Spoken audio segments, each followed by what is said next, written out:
Hello everyone. आज Python की series में हम क्या डिस्कस करेंगे? If else. इफ एल्स कब काम करता है हमारा? जब हमें ट्रू और फॉल्स के अकॉर्डिंग कंडीशंस को चेक करना है।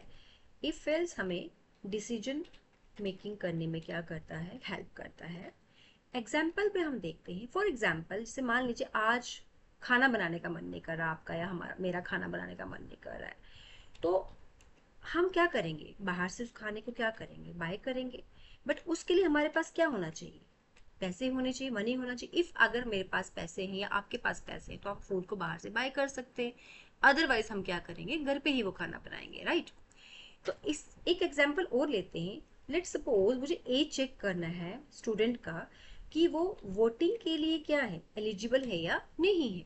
तो वोटिंग के लिए जो हमारा क्या रहता है, 18 और 18 से अबव। तो इस तरह की जब आपको कंडीशंस चेक करनी है तब आप क्या यूज करते हो? इफ और एल्स। इसको एग्जाम्पल पे एक्सप्लेन करेंगे। मैं एज का ही एग्जाम्पल ले लेती हूँ। मैं लेती हूँ एज को इनपुट करते हैं, enter your age. If condition लगेगी, इफ एज अगर आपका ग्रेटर देन इक्वल्स टू 18 है, देन कॉलन यूज करेंगे। पाइथन में हम कॉलन लगाते हैं, सी सी प्लस प्लस में हम करली ब्रैकेट्स लगाते हैं। देन प्रिंट, एक मैसेज पास करते हैं, you are eligible for voting, right?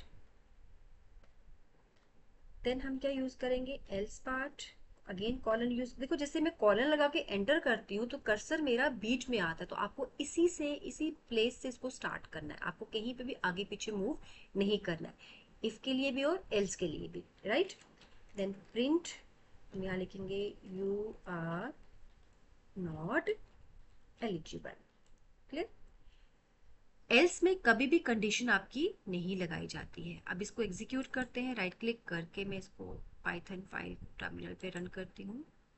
Now ये मुझे यहाँ पे एंटर योर एज मांग रहा है, सो डैट मैं इसको यहाँ पे एज दे देती हूँ 18 और एंटर करती हूँ। तो ये मुझे क्या दे रहा है? You are eligible for voting, right? इसी को मैं दोबारा से क्या करती हूँ, फिर से एग्जीक्यूट करती हूँ। अगेन राइट क्लिक करके यहाँ से इसको पाइथन में लेके जाती हूँ।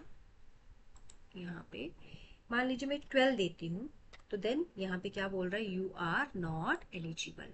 आई होप आपको समझ आ गया इफ कंडीशन कब काम करेगी, जब ये वाला कंडीशन सेटिस्फाइड होगा। और एल्स पार्ट कब करेगा? जब इफ वाला कंडीशन आपका सेटिस्फाइड नहीं होगा, ऑटोमेटिकली हमारा एल्स पार्ट क्या करेगा? एग्जीक्यूट करेगा। इस सीरीज में इतना ही। Till then take care, bye bye, keep learning and always watching foundation of programming by Tarandeep Kaur. Thank you.